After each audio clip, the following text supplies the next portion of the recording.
against the law to look this damn good. Cause baby, I feel real good and I wish I would. It's gotta be against the law to look this damn good. Everybody watch out. Watch out now. I'm ready for a good time, and I came to groove. The whole band's here, and we came to move. Got a fresh haircut and 2 new shoes. We're here all night like we got nothing to lose. Coming out the jacket, cause we're turning up the heat. I wanna see you clapping when you get up out your seat. It's time to make it happen when we hit these streets. I'm coming in hot, and I can't be beat. Watch out now.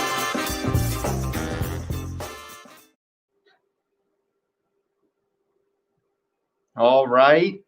Welcome back to another Chuck Levin's Live. Happy Wednesday, everybody. I am Adam Levin, and we got a really fun one today. Thanks for joining us today. We really appreciate it. We got a really cool one. We're going to talk trumpets. We're going to talk mutes, mouthpieces. We have the legendary Lee Walkowich with us today. He's going to be joining me in a few minutes. And we have an amazing artist guest, Eric Benny Bloom, who plays with Letttuce and Big Gigantic and literally everybody that's hot and saucy on the stage right now. So it's going to be a good one.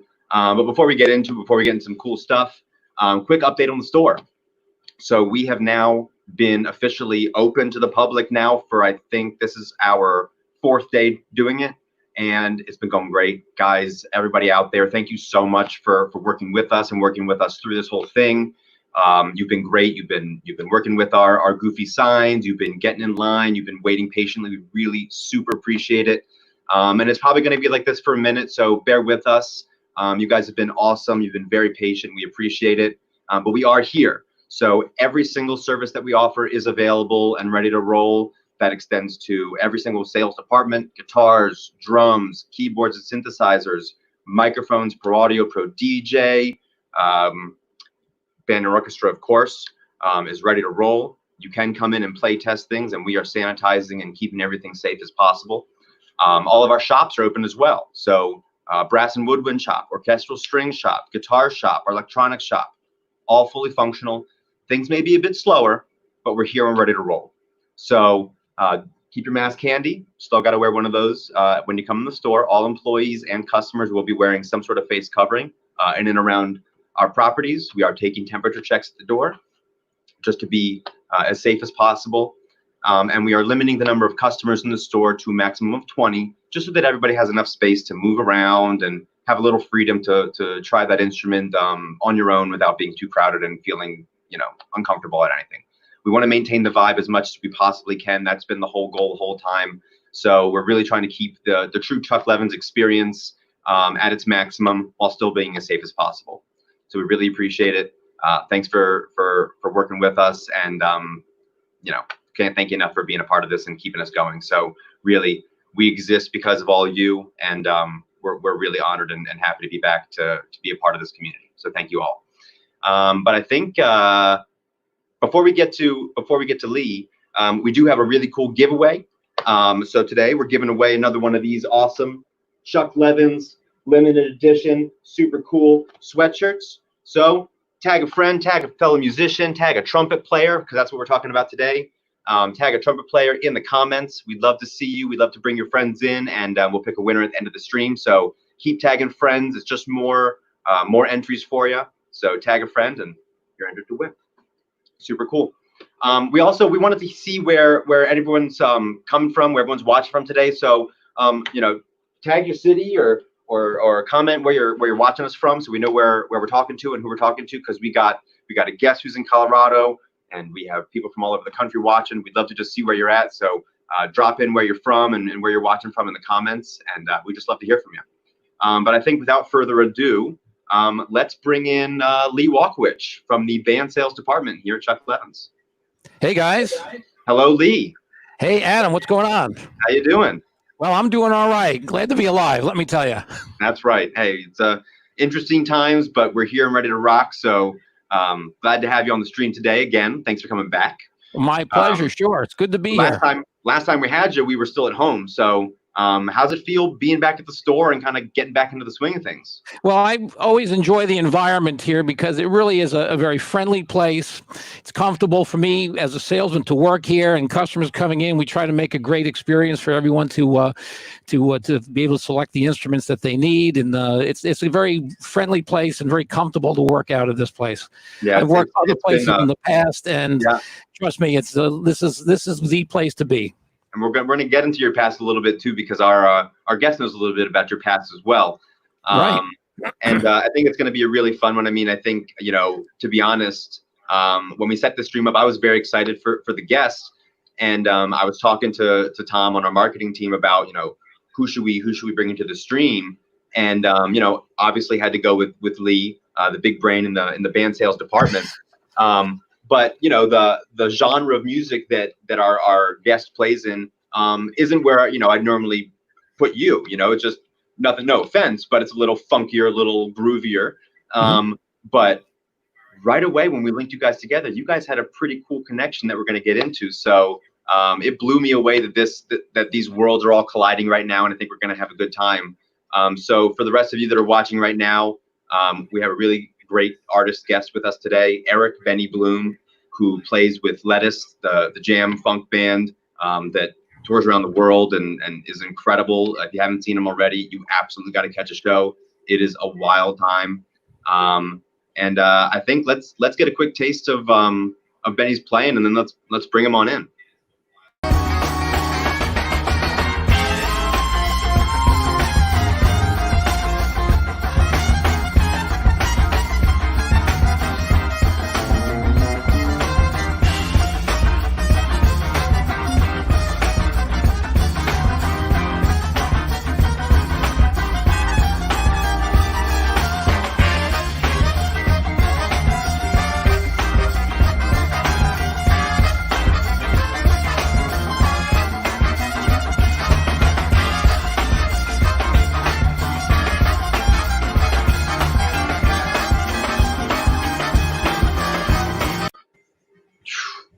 Smoking.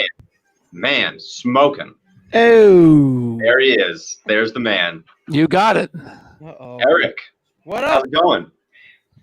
I'm doing great now. I'm really enjoying this little live stream video Chuck Levin hang. We just, we try to keep it real, try to have some fun with it. So we appreciate you joining us.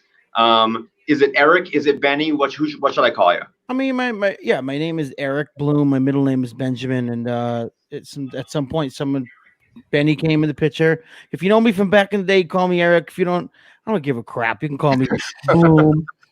Just, be nice. That's all. All right. We'll be nice. Well, we appreciate you joining us and taking time out of your day to stream with us and just share some insights and some, from a professional trumpet player that's really, played in all kinds of genres on all kinds of stages around the world. I'm really excited to just dive in and just chat with you and just hear kind of like your experiences, and then we'll talk about trumpets and gear and stuff like that. So for those watching, if you have any questions for Eric as we go, drop them in. We got guys monitoring the questions behind the scenes. We'll toss them in at the bottom. We'll ask some cool questions. So stack them up. Any questions you want, no holds bar, just throw them in there, and we'll pick the best ones. We'll throw them in there. So keep them coming. But Eric, why don't you tell us a little bit just about yourself, like how you got started, kind of your arc in this whole thing. I'm from Rhode Island originally. I'm 39 now, getting older. Went to 5 colleges, never graduated from one. I love that. I was always like first all state generally in jazz and sometimes classical. I just really love music. I love the instrument. I love entertaining. I love being kind of goofy and just letting your guard down.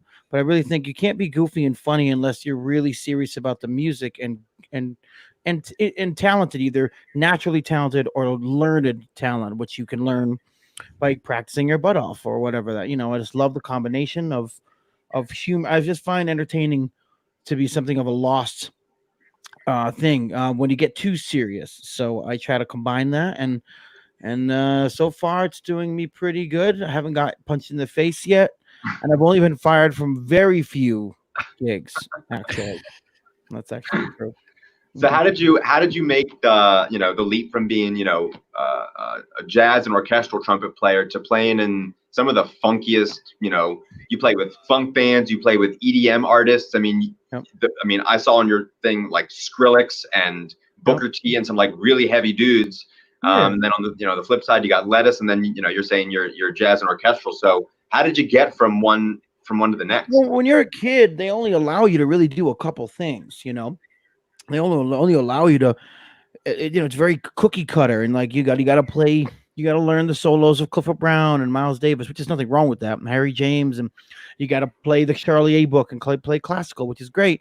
And then the next thing they allow you to do really is like wedding bands and function bands, and you're playing Get Down Tonight and all these things, which is still part of the American Songbook. But I really look at everything as one.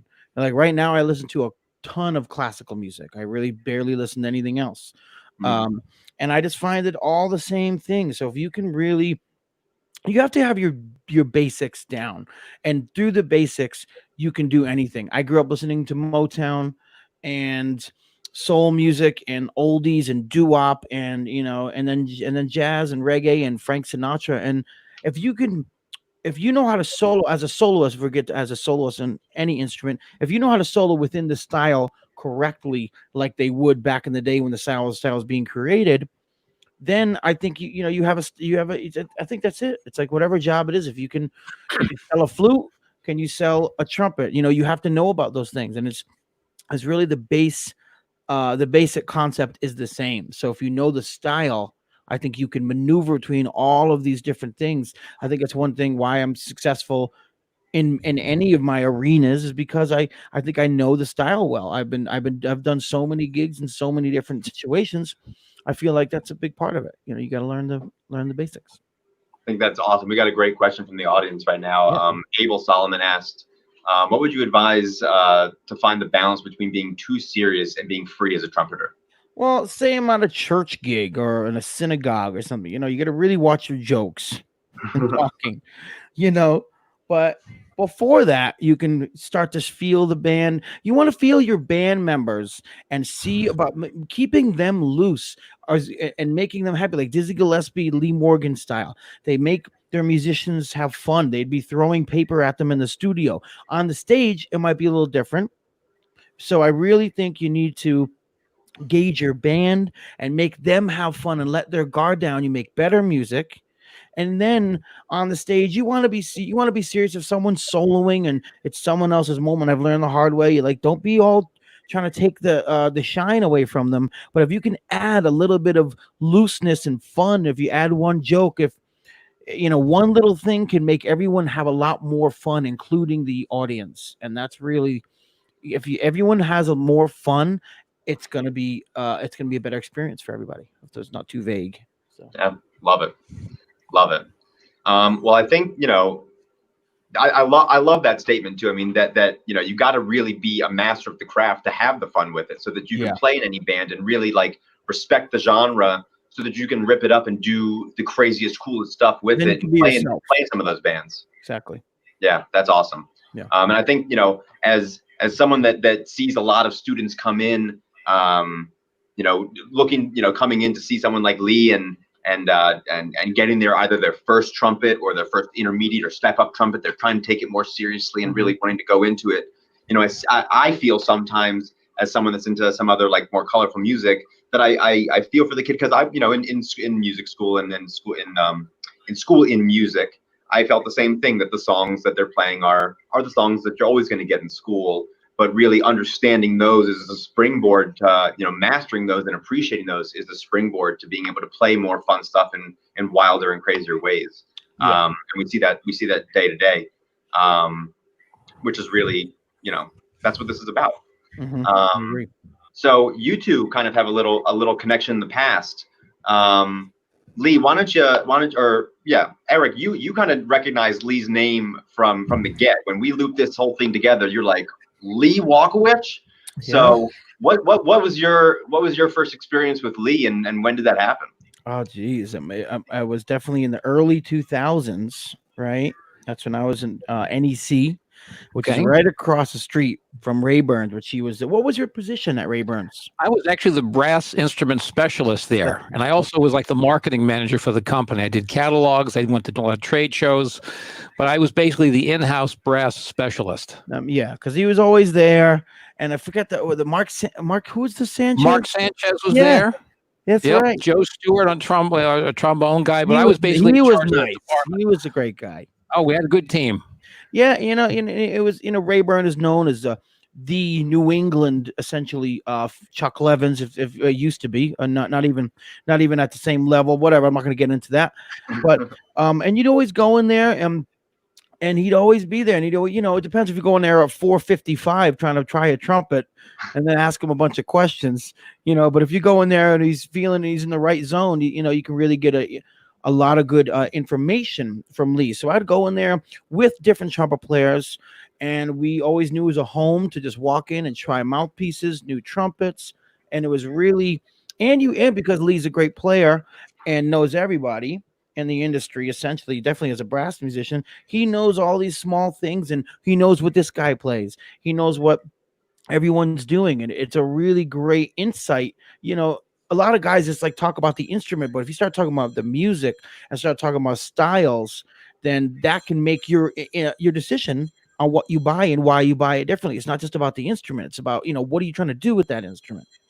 And Lee always kind of has some inside information. I would always, he wouldn't go too deep with me, but a couple physical things. Watch your shoulders. I remember that one. Mhm. My shoulders are always too up, and there's all types of things. But that's what Lee, what I got from Lee, just instead of just being like a teacher, but just as a friend and just kind of like an uncle saying like, you don't want this horn, you might want this one. So that was my thing with Lee. Very good. Benny, what horn did I sell you back then? I mean, I used to buy and sell a bunch. I was always on the used box. Right, I remember now. Okay. Used box set. I was still 37 and 72s. I wasn't at 43, which I'm on now. I think I got a Canstel flugelhorn. Is that what I got? Yeah, Copper Bell. I remember that one. Now this is getting good. And the problem with that horn, because I had the Protect case with the wheels. Yeah. And what happens? It crimps the bell because it's so soft, and then they're screwed. Yeah. So they too bad. Yeah, too bad. But we have a good repair shop. Oh, looks like yes. Well, yeah. How's the repair shop? Chuck's got to be the best. We have first rate. All our guys are factory trained by all the major companies. We have all the equipment, all the right replacement parts, the right skill level, and the guys have a lot of passion for what they do. So they approach every job very seriously, and they take care of business. How do I send my horn in? Like, I got to get the right box, the double plot. You know what I mean? I need to. Well, if you're shipping the horn to us, you can go to UPS. We have stores all over the country, or even FedEx, Kinko's. They actually have a shipping station already set up, and they actually have the appropriate boxes on hand that you can buy for a couple of bucks. And they actually do a lot of musical instrument transporting, and they actually have the right stuff, the right sizes, and the right packing materials. And they'll even assist with the packaging of the instrument for you. That's amazing, because I actually, I play this thing a lot, and Sure. And I don't trust a lot of people. You know how it is. You got to trust who you send your horn to. Oh, And exactly. I There are very moved out few with- places. We are still one of those places in the whole country where you can send your horn with confidence, and they'll do the job right for you. All right, because I think in a couple weeks, I have 2 trumpets now, so I can do this. So I might send mine in actually. All right, put attention, Lee, on the box. I'll prioritize it for you, okay? Look at this. What service? Even on the live stream. This is great. Killing it, Lee. So Okay. Lee, you were the head brass specialist at Rayburn. Correct. And so, you see this kid come in. So what was your first experience with Eric and when he came in, and how did this go over the years when you were up there? Well, first of all, I like what I do. So I interact with everybody that comes in. I don't care what their questions are. I'll try to answer as honestly as I can, share some knowledge, because I'm a trumpet player and I studied with some great people. And I've actually learned a lot of things from them, like sharing the knowledge that I've acquired. And when a guy like Benny comes in, he at the time was a student at the conservatory, and he's doing a lot of the right things, but there were a few things that I picked up on that I thought were maybe incorrect, and it usually comes back to posture.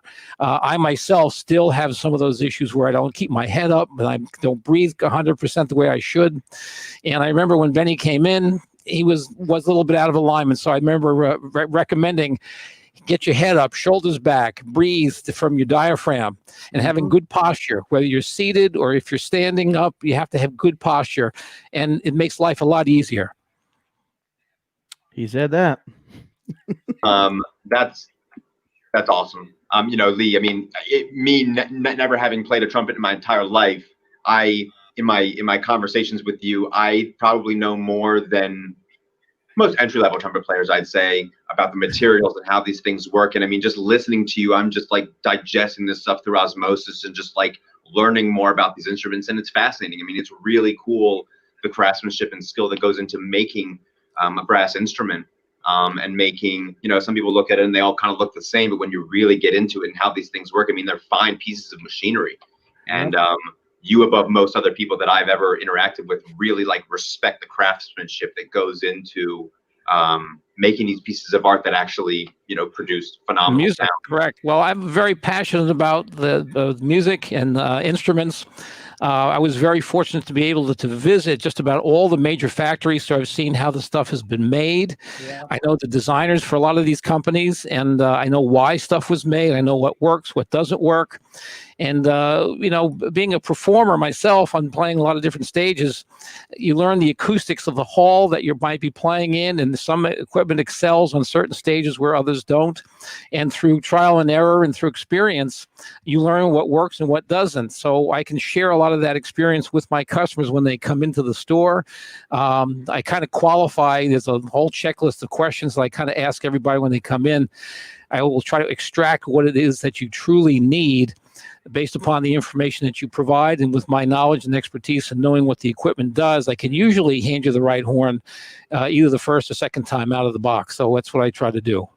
Yeah, I think that that's that's kind of where we're going with this today. So picking your first trumpet and then picking your professional trumpet, I think we're probably similar but different experiences. So Eric, I mean, why don't we get to you? So when you're looking for a trumpet, when you're looking for your first trumpet versus what you're looking for today, perhaps, what are you looking for when you try a trumpet? How are you going about the process of evaluating whether a trumpet's right for you? Well, I was lucky, if you don't have a Lee there, or because sometimes people are busy helping other customers. So I was lucky. I had my private teacher come with me. That's a really smart thing to do because, there's two sides of the trumpet. How it sounds in front of you and how it sounds behind you. There's another thing. So you need someone to walk around and hear this, either your parents, anyone, but someone that really knows about an instrument is going to help that. So when I first went, I was to Osmond Brass. Uncle Bob. And I think I got the Bach Omega, which is an intermediate model. And I wanted a Strat. Everyone back in the 90s wants, 80s, you want a Stradivarius still. And I wanted a Strat, but I didn't have enough money for it. So I played it for a couple of years until I started to get better. And then before I went to college, I sold that and I got myself a Bach 37, which is kind of standard. And I tried a couple of them. I don't know if it was Rayburn's, or I think I went to Axelrod Music in Providence, Rhode Island, where I'm from. And, if you have like a certain instrument, it's generally made pretty consistently. I used to think so. Now, when I try trumpets, of course I try, like when I went to the Bach factory, I tried, I think 6 models, but then I tried, I think 10 of each model, which is, it's over like a 2-day period, and you come back and you'll be fresh. And it can be as serious as you'd like it to be. Because, and then, of course, taking it home, playing, I think you guys have the same policy. You play it for 2 weeks or a week without your return, of course. And so, you just really have to know what you're getting into before you go in there. I really think the more research you do before you walk in that door, it's not just obviously about the price, but the style of instrument you're going for. And I also don't like just going in and buying a trumpet. I like to go in and come back, go in, come back. So you really get a relationship with this thing. So you buy the right thing, because there's nothing worse, I would imagine, as a store clerk or the salespeople team. You got to, you just spend all this time on this with someone, and then they go home and they bring it back. It's like you try to minimize that, I would imagine, just for the customer's sake and the staff's sake. But I really enjoy taking my time with it and trying and then if you want to get technical about what to do, what to play on it to, I don't know if we're getting there. Is that another question? But I mean, you can jump right into it. I mean, this is part of the process. Yeah. Of course, you want to play the same thing on each horn, obviously. So a lot of times people just like a lot of, they hate the word jazz, but if you're just soloing around and getting a feel for it, playing different things on all the different horns, how can you tell how they blow like that? And then people play high notes all the time. I know you want to cover the whole thing. So just play one basic thing on each horn. Play a scale, articulated, slurred, then try some basic slurring, single note attacks. Every aspect of the brass playing you kind of want to do on each horn. And you don't want to get too tired and work yourself out, because when you get to towards the end, then you're tired and you're not giving your best effort to the horn. So it's really it's pretty serious, to be honest. Like, I think it's you need someone like Lee or some guys at the store or a private teacher. I think going in by yourself, people buy the wrong horn, and that's okay too, because I'm sure every horn at that shop is dope. But I bet there's certain horns that are winners, and you can really get into. I don't know how many trumpets you have on hand ish. Oh, there's about 300 plus. All right, so that I'm aware of. We're in trouble. You better pack a lunch, kid. You know what I mean? Well, I think you nailed it on the head. Picking an instrument, you're going to spend an awful lot of time with this thing once you pick the one. I mean, this thing is going to be an intimate member of your family. Marriage. At that point, you're going to really be a part of it. So, and you mentioned the Bach 37 a bunch. I mean, Lee, what makes the Bach, for all these years, 15 years back and still going strong today, what makes it such an important, entry level but professional instrument? Well, it is the standard of the world without question. We're talking about the 180S37. Vincent Bach designed that years ago. 1924, I think, was the year they first started manufacturing that. But he actually created about 100 different bell mandrels. And then he invited all the great players to come through his shop to play test these horns, and everyone gravitated to the number 37 bell. It just happens to have the right field of resistance, the right compactness of sound, the right projection, and the right overall level of comfort that most people seem to like.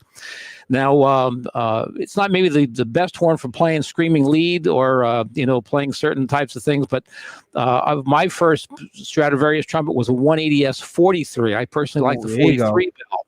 Throat is slightly enlarged. I'm able to get more air through the horn. So if I'm playing strong and loud in the upper register, I actually find it to be a little bit more forgiving. And yeah, Benny's got one right there. Yeah, reverse. It's all about, for me, getting through the job, because some of these 3-4 hour jobs where the horn's on your face all night long and the people expect you to hit that high note at the end of the tune. I mean, you got to find a way to get it out, and having a piece of equipment that's balanced in the way it blows and fits you best will give you a better chance of actually succeeding. And if you do succeed, then hopefully you get rehired. So that's all what it's all about. It's being able to find that comfort zone. But that 180S37 model seemed to have the right tapered lead pipe, the right bore size, the right bell taper. The bell material that they use seems to have the right resonance. And Bach actually uses a very special heat treating process to their metal, which gives it this character of sound. Other companies have attempted to copy the Bach in appearance, but they're missing the target, and they're charging too much money for what it is. If they, honestly, why would you buy a copy of a Bach for the same price when you can buy the real thing? So I think Bach uses better brass. There are different qualities of brass. And of course, it's all about that special heat treating process that gives the horn its personality and character. Don't they go through the bell process like multiple times? Oh, yeah, they do. Well, that's one thing where a lot of companies will they'll make the bell and then they'll put it back in. They'll keep doing it so it's stronger, and they're using metal generally for each part from one area. The one person they're buying metal from, not from all different places. So it's more consistent. That's what I learned when I went there. They're so consistent, and they have this core sound that you literally barely can get from any other horn that has not been replicated even still. And I think it's the bell process. I think you're without question. And if you have right. more core to your sound, you're able to grab the center of the pitch. You can shape it more. You can be much more expressive in your performance. If you're controlling your airstream, you can actually color your sound, but it's all about having that core, the ability to be able to grab onto that and control it. That's what I always look for in a horn. Wow, well said. Gee, I'm ready to buy another horn. All right, come on in. I'll take care of you. I literally might do that. This is great. So Lee, we have a question from Abel, who's been great. Abel, thanks for throwing out such great questions. Lee, he asks, how would you compare the Bach Strats to the Yamaha Xenos? Both have extreme popularity, but what would be ideal settings for both? Well, I personally think, the Bach instrument to my ear still sounds better. I think you can really get more out of it as well in terms of shading of sound. Yamaha has attempted to copy the Bach Stradivarius. They've done a great job. However, the alloy of metal I don't think is nearly as good as what Bach is using, Correct. and I don't think they've mastered the special heat treating process, which gives the Bach the instrument it's a little bit better sound. Yamaha is certainly very good, certainly widely used by a lot of players all over the world. They certainly have a list of artists that are very impressive. But again, to my ear, the sound is a little bit sterile, doesn't have enough character. And when I hear a Bach instrument, to me, that's still the sound I want to hear, whether it be a classical situation or small group jazz or even in big band. I really think the Bach instrument still has a little bit more better sound. Let me chime in there real quick on that, because I'm going to agree with you that the core sound of a Bach, it does generally just sound better. That the metal is not as dope and not as treated correctly, so it's not the same sound at all. But I find that you can really move the slotting on a Bach is it can be tighter. Hence why Bach made the commercial model and certain things. And the Yamahas, it's just, you can't really shape the sound like you can on a Bach, but you can rip through that thing and slot. You can commercial playing, lead playing, even certain soloing as a jazz player, you can play different lines that I have to really work to get through the Bach. But with the Yamaha, I used to own the Wayne Bergeron model. I used to have the Bobby Shue model, and certain they really have their own thing, and it really depends on what you're trying to do. But I don't think the sound quality is even in the same league. But everything else I really do like about Yamahas, and I never used to like them as a kid, but now they have a place. That's for sure. They do. They're very consistent in the way they're manufactured. The most. I really right out of the box, each and every one plays consistent. They've really mastered the art of mass production, and certainly it's a great product. Don't get me wrong; it's a marvelous product. But in terms of overall sound and that little extra personality, the Bach Stradivarius is still the industry standard. Facts. Yep. Oh, that's awesome. I mean, hearing the comparisons and stuff like that. I mean, they both have a place in the world. Yamaha makes phenomenal instruments. They've been around for forever. Great partner of ours. We love them to death. But they certainly both have a sound and a place for the right musician. Right. So Eric, we had a great question from the audience. They wanted to know more about that tour you had at the Bach factory, and I was curious about it too. I mean, how did that come about? Like, how did you end up getting a chance to go to the factory? My mom asked the question. What was that about? My mom is asking questions on here. Ma, get out of here. She was at the factory. Mom. Thanks, Mom. Yeah. So anyway, I know Rashawn Ross. He's the old trumpet player for Dave for Letttuce, and I took over for him when he went to Dave Matthews. And he's a Bach artist. And I used to play a lot of Adams. I love Adams trumpet, and I think Neil Adams is one of the nicest humans, and he's an unbelievable instrument maker.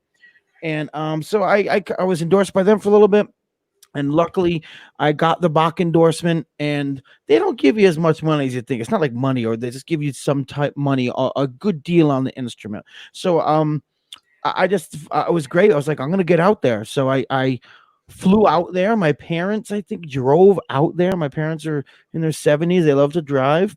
And we stayed at a hotel and we went into the factory. You know, we got there early and we did a nice an hour and a half tour. And they really get to, you know, Lee knows all these things and they give you they talk about the information about all the history, really show you people that have been working one station for like 30 years or more. And it's the greatest. It makes you really lucky to play the instrument. It's a beautiful thing. And then you see people play testing these instruments that have been doing it forever. Like some of the guys in there play tested all of the horns I've played on, literally some of those guys that I've met. And it's amazing. So, but then, you know, I tried a lot of different models, the 180, 43, the 190, which is the old, I think, you know, it's like the older, but what was the 182 piece block?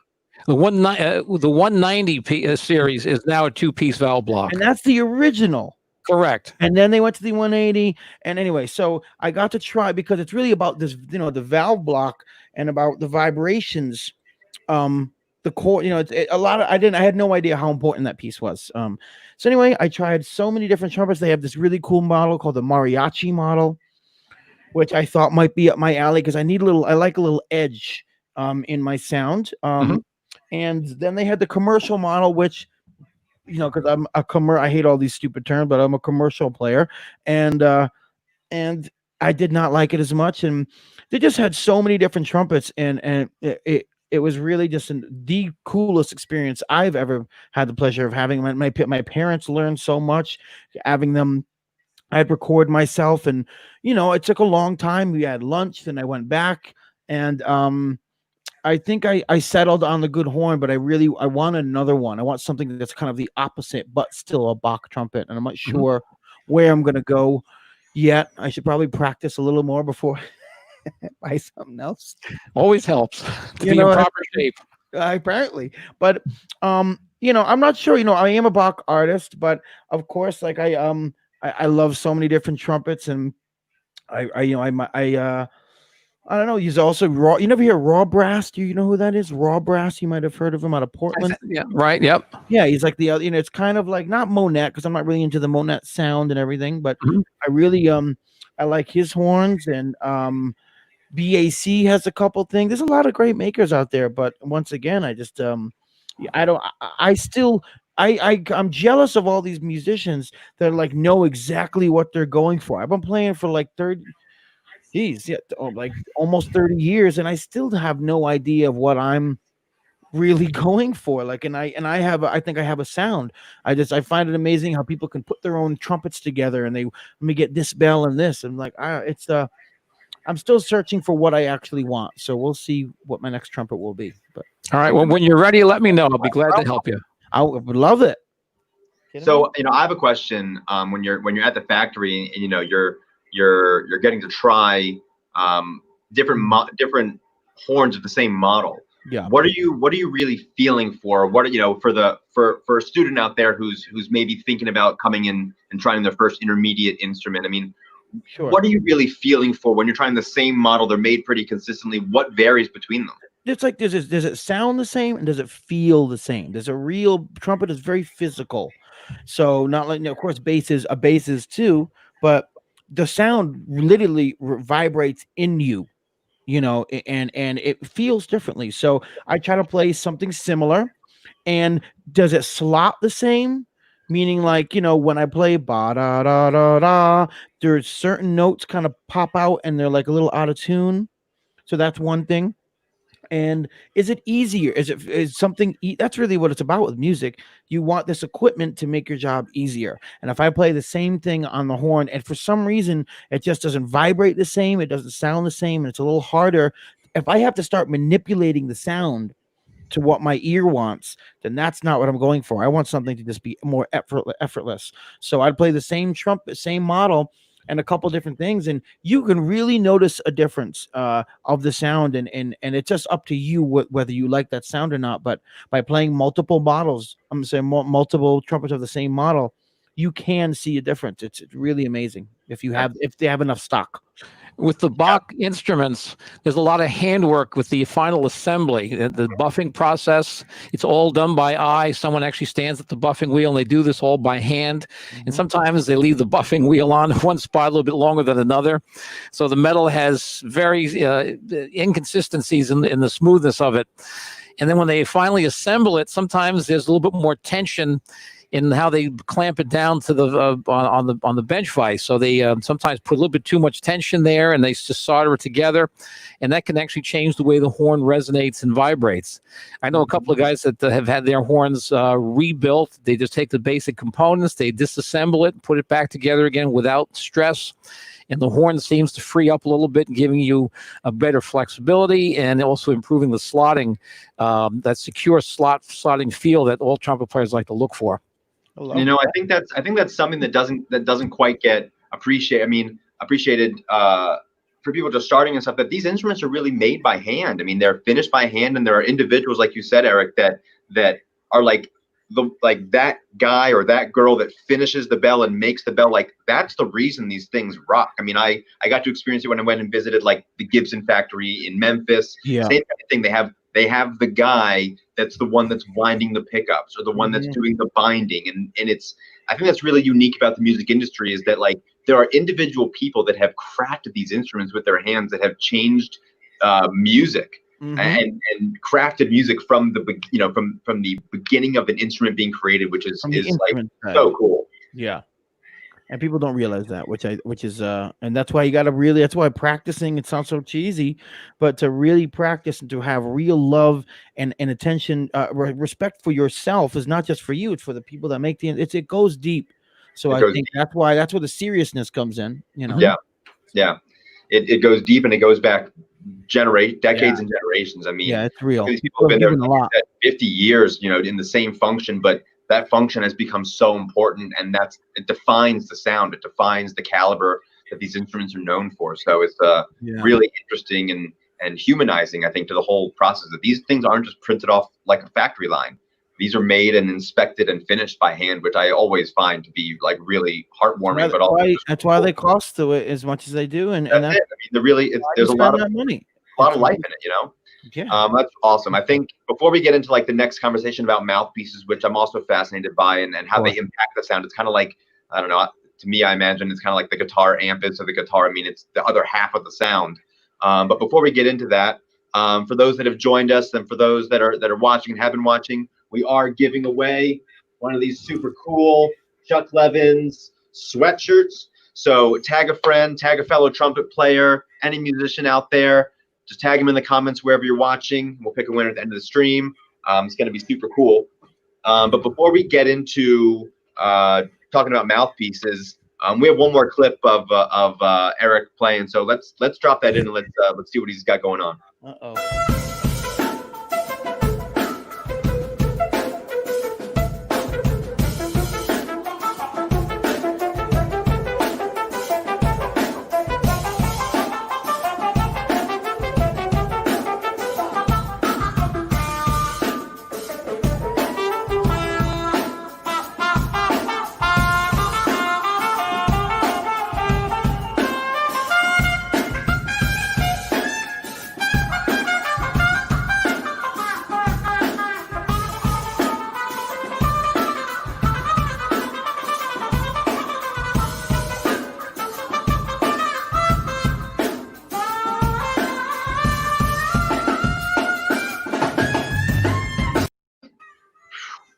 Very good. Cut off my high note. Come on, Tommy. What are you doing? Come on, Tom, behind the scenes, cutting out the high note. Damn, man. Had to kill it there. Right. I love it. I could listen. I could groove out to that all day. Super cool. Well, let's talk about mouthpieces. I think that's kind of the next piece of the puzzle. You know, you've found your trumpet. I'll let you guys kind of take me through the process. I mean, when does picking out the mouthpiece become that important? When is that going to be the thing that you're going to change out to really to work on your sound? You want to start, Lee? Well, okay. First of all, when a customer comes in, I have to assess who am I actually dealing with? Is this a beginning player, a child? Is it an adult player? A lot of factors will determine what mouthpiece is really used. Your physical size of your lips has a lot to do with what mouthpiece you end up with. Most people will start with a 7C, which is made by Bach, of course. That's a good middle of the road size mouthpiece, which will fit most players' embouchures. But as you develop and get more muscle maturity going on, then you probably want to move to a mouthpiece that has a larger inner diameter. I've started on a 7C and eventually ended up on a 3C. And currently, I'm playing on something that's very similar, with slightly custom altered for me. But nevertheless, it's basically derived on a Bach 3C mouthpiece. Good all-around size for an adult player based upon average size lips. I always, when I'm working with a customer with mouthpieces, I want to hear them play. I got to listen to the sound that they produce. We all have a natural voice that we produce, and I want to be able to find something that actually gives you that best voice, to give you the best clarity, the greatest comfort. I listen for articulations to make sure the attack on every note is nice and clean. You should be able to get air through the horn without the mouthpiece restricting your airflow and backing up on you. But it comes basically down to sound. And I kind of listen for all the different characteristics that make up a sound, and I can usually find the one that gives you the best natural trumpet sound and that gives you the best voice, your natural voice, so I want it to come through. Mm-hmm. And of course, bottom line, comfort. Different mouthpiece makers have different contours to the rim. Some are a very defined edge, and they kind of dig into your lip a little bit, and that can be rather uncomfortable, especially 3 hours into the gig when you got to hit some high notes. You got to screw that thing on your face and really blow. But if it's digging into you, boy, that circulation cuts off fast, and you're in trouble. But finding a mouthpiece that's had maybe a semi-flat rim or a little bit more of a rounded rim, a lot of those things will be determined by your physical attributes, the shape and contours of your lips. Some people have thin lips, some have fuller, fleshier lips. It all depends upon the texture of your skin and how much meat you got there. And finding one is like buying a pair of shoes. You got to find something that just fits right. But again, if I'm dealing with a customer, I need to have them warm up. I listen to them play. And I just use my ears to listen to their basic sound. If I can get them to get a better sound and greater flexibility and something that's comfortable, then we've hit the target. Benny, go ahead. Yeah, I mean, you definitely you got away with words, to tell you that, but it is first about comfort, and you want things to be easier. Of course, people start on 7C. You start on something a little easy to play, and it's forgiving. And then if you want to move to something a little bigger, so you can get a better sound, and you can start to shape things more. And it's common. You see a lot of kids in high school playing 7, 5, 3, whatever. And they go to the 1.5, and then they go to college. And if you're a classical player, you go huge. And I remember I went to a 1. Yeah. Shilky 18. Big. I was huge. And for what? Like, I think, Adolf Herseth, one of the most famous trumpet players in history of trumpet, played essentially a 7C. I think he did just fine. That's correct. He did all right. 7C. Principal of Chicago Symphony. So once again, the sound is in your head. So it's really about ease and comfort.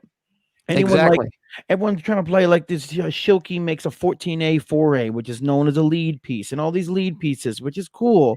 But then if you do that, it's going to constrict you in another side. So if you're a guy that does a person that does one thing, then cool, get something for that. But if you're a person that likes to play music and can be anything, I think you don't want to limit yourself. So of course, right now I'm playing a 3C for the last year and a half, Bach 3C.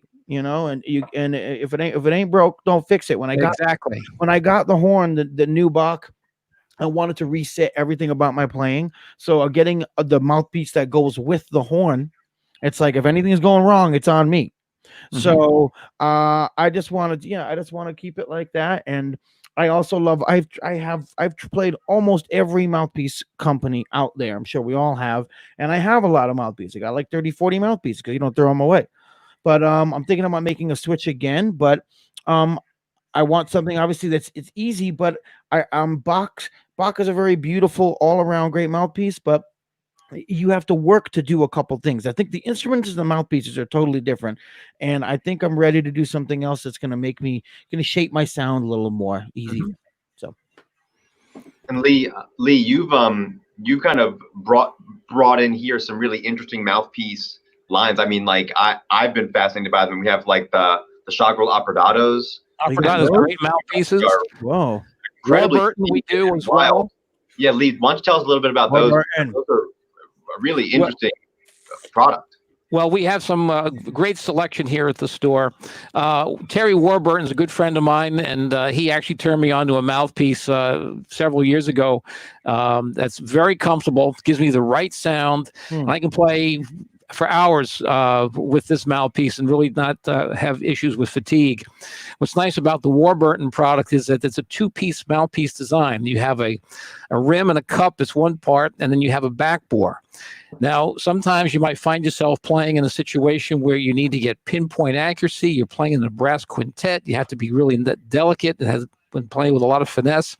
So you might want to put in a back bore. It's a little bit tighter, maybe a little bit more, going to give you more of a compact sound.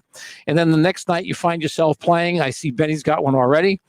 Next night you find yourself playing on a big stage doing a Latin gig where you really got to blow your brains out, and you want to put something in that's going to allow you to get more air through so you can compete with all the drums and the electronic instruments that are going on. So you got to have something that's going to give you more air, the ability to get more air through the mouthpiece. Warburton gives you that capability. And you can buy several. You can buy the basic rim and then buy the underparts, these different backboards for different playing situations.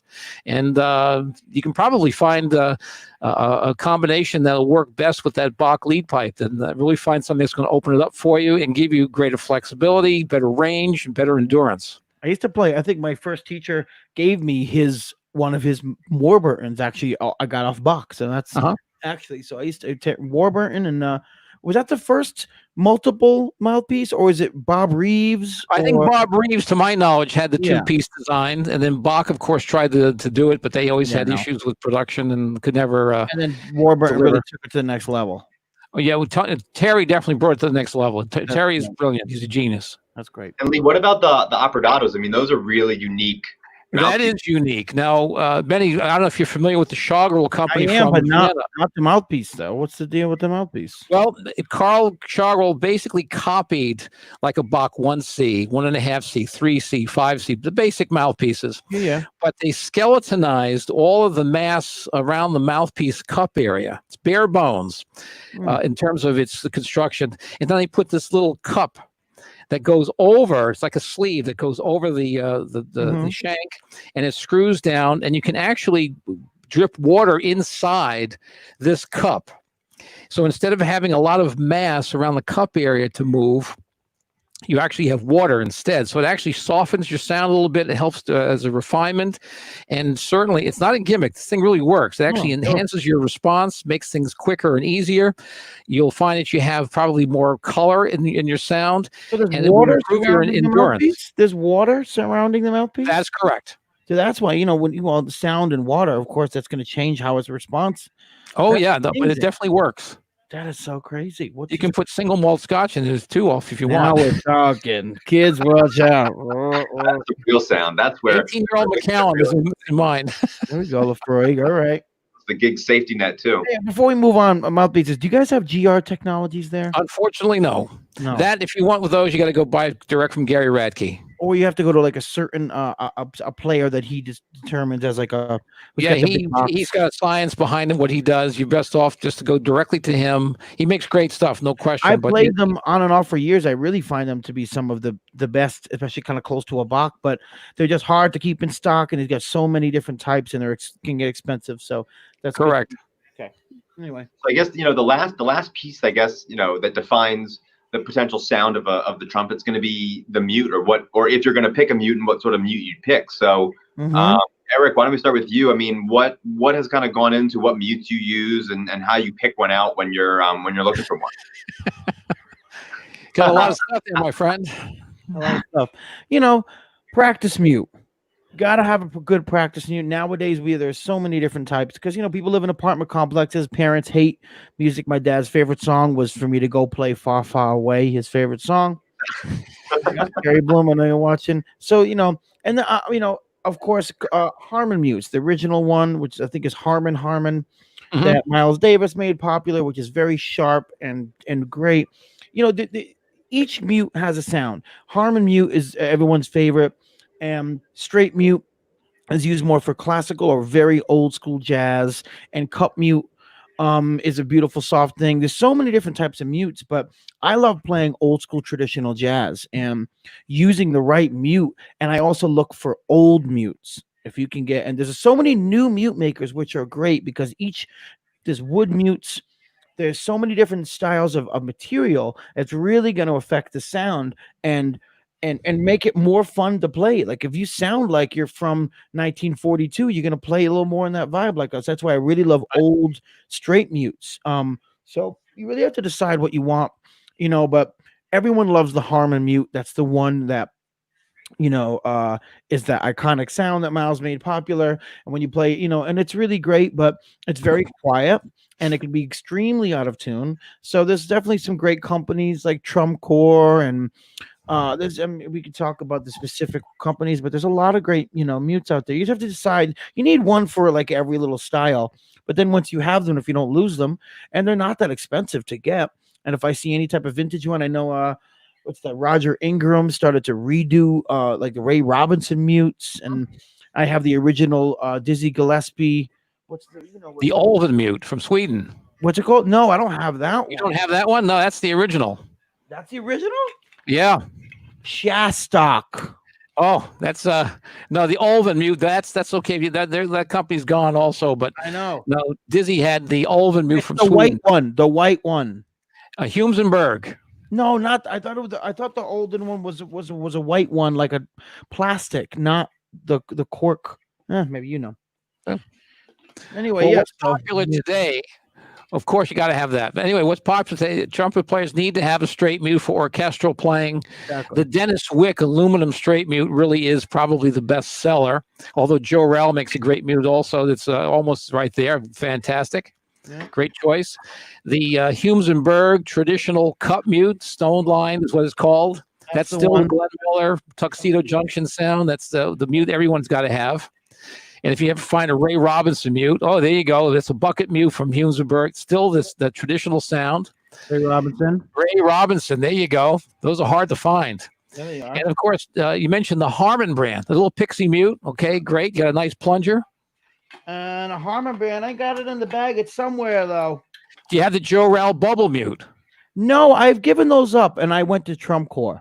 But did you really? Okay. The bubble mute's the iconic nowadays one. That's what you have. The copper. I love the copper. Right, right. What made you switch to that one though? Intonation response. It's a little heavy. I guess the copper is going to be a little heavier. Right. The silver normal one is nice, but I really enjoy. The timbre difference. Trumpcore has come out of nowhere, and in my opinion, I really enjoy. They make great stuff. They really do. We sell their stuff here too. What's popular with us is their lyric mute, mostly for orchestral players. It's like a fiber mute or soft passage type mute. Wow, that sounds fun. Jeez. Yeah, here's my what's this? This is my Shastok. Shastok, the adjustable cup mute. Yeah. This is the good old days. This is so dope. Because the Dennis Wick is really the industry standard. That's what I came up on it's the cup and straight. So you save some money and they're both dope. Right. And you put a piece of foam inside the cup. You have a great practice mute when you close it down. I didn't know that. Oh, yeah. Wow. Lee. Benny, I have a question for you. What microphone do you use on stage? What do you record with? And what's your weapon of choice there for on stage performing? Well, I use a lot of pedals. In that last video, you saw me play with wah-wah trumpet, wah-wah pedal. I like a 57 when you're playing with effects because it's a straight, flat mic EQ. Then if you're going to play without that, I love, I'm talking on an EV, the RE20, which is a big Don Imus mic, and I love the Sennheiser 421. But really this, I don't really have a go-to mic for live playing besides just the, 57. If you have a good engineer, can get what you want, but the 421s can be a little MIDI and a little too mid-heavy and high. So I think that goes well for tenor, but on trumpet, it can make you more brittle, and then they'll turn you down. You have to watch out for these engineers; they'll just keep turning you down. So I really think that for microphones, there's actually one other one. I think the EV 408. It's like this kind of like mic that looks like it's a swivel. It's like this like a round mic, and that's a pretty good one. I look for something that's got good mid to low range, because trumpet can get very edgy. So if you have something that's too edgy, then they're gonna kind of cut off your highs, and they can make you sound flat and just not take the life away out of your sound. So what do you use normally? Well, I have I don't really record much, but I have an SM57 at home for live work, and a Sennheiser MD441 is what's actually in the house if I have to record. 441 is nice. Yeah, classics. That's nice. I've been thinking about a ribbon microphone, one of the Royers. Yeah, I might get a Royer 121. Yeah, that's what I've heard. Coles. There's also the black one with all the Coles, great trumpet mics. Yep. I know a little bit about mics. I know nothing about trumpets, but microphones I know enough about to have a conversation. So what pedals do you use, Eric? Like the last track we played was wild. What's your go-to pedal these days? No, when I was at Berkeley and I was at NEC rather, I'd always go into Wally's, this club that's in between, and I'd play with musicians that are so loud. And I was always mad that a guitar player can just turn a pedal on and have a whole nother sound and get like another solo. He has like another vibe he can go into. And trumpet, you just have one note, and as soon as you stop playing, you're done. So I start, a delay pedal first of all. So you can play something, you can take a breath, and you can chill, and you can let it vibe. And of course, reverb. A good reverb is very difficult to find on trumpet without making yourself too digital and tinny. And then I have a harmonizer, which can be cool. I use it for chords, so I can just like play with the delay, and you play a big whole note. Or like you can comp for someone, which is a really cool concept. Then my weapon of choice, really, a lot of people like auto wah, which is every note it would just go wah, wah, wah, wah, wah. But I have a wah. I feel like I'm one of the better trumpet players to use wah wah, because Miles, of course, really Randy Brecker was the first, and then Miles. But they just like Don Ellis. And Don Ellis, yeah, but he played a whole, but yeah, but he played it in a different style. But yeah, back in the day, you saw the pedals were starting to come out, and they also use the I have the Mouthpiece too. It's the Mouthpiece that has a pickup on it, a little microphone. That's it's getting popular again. I use that as well, and not just playing with the microphone, but wah wah, a Crybaby or a Vox wah. But then also you have to have a preamp. I go into a preamp, so it boosts my signal, and I have a little EQ. So every time I turn my wah-wah, which can be very gain heavy and make you feedback, I click that little EQ, which puts my gain down, and then I put my wah-wah so it evens out. So my wah-wah isn't crazy, So I just use a whole bunch of different things, and it's taken me, I've been doing this since 2004, and it's a lot of fun, man. It's really been helpful to my sound. So hell of a ride, that's for sure. Yes, sir. That's awesome. Yeah, guys. I love the cross of like a classic instrument, like a trumpet, and how you can mash it into pedals and with care and intent, and have it just transform the instrument and take it to places that it couldn't do on its own. I think it's just wild. It's a lot of fun. I love it, and actually, that just takes me, So last night I was sharing with my wife, what we were going to be talking about today, and I was just Googling up, and I saw that you had just come out with a track with Big Gigantic, which kind of takes instrumentation to like an extreme, and melding electronics and traditional instruments. What was that like, playing a track with them and playing with people like that are just totally outside the genre? I think one of the reasons why I get a lot of calls to play with electronic music artists and DJs is because I use pedals so frequently. I can mask the sound. Like, I'm not just a trumpet player. I make sounds now. So they can use me in different ways that a normal trumpet player would just come in and play with that big brassy sound, which can stick out sometimes. So by using all these effects, you can mask your sound. It's not like I'm trying to be a keyboard player, but using your natural instrument tendencies with these effects can really transform you, that no one really will teach you. No teacher is going to talk about it. No one. And talk about the amount of work I've gotten. I play with Pretty Lights, Skrillex, Bonobo, whatever. A lot of people that if you're in this industry, you might know.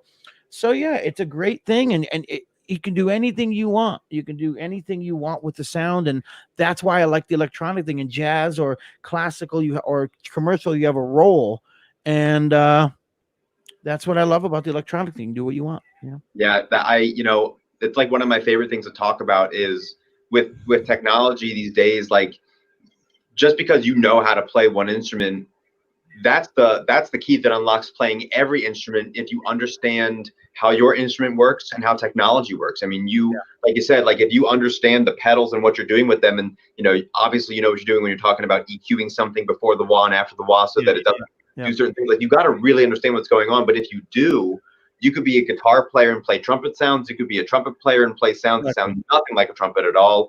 You can be a keyboard player and play a whole orchestra. So like, the potential for awesomeness is limitless, as long as you really dedicate yourself to the craft, which I think is where you started this whole conversation, which was, you really had to understand the instrument at its core to be able to take it to a limit, to play with these various artists on stage and play with bands like Letttuce and really like vibe out. You have to master the craft. Yeah, you got to master the craft and everything that goes along with it, and it's very daunting, and you just have to balance it. Just got to keep balancing all the different things, and eventually you look back and you're in another spot. So Well, this has been unreal. I think we could talk for hours and hours and hours, but to respect everyone's time and everything like that, Benny, this has been incredible. Eric, thank you so much. Thanks for being here. Thanks for joining us, taking time out of your day and just talking trumpets and gear with us.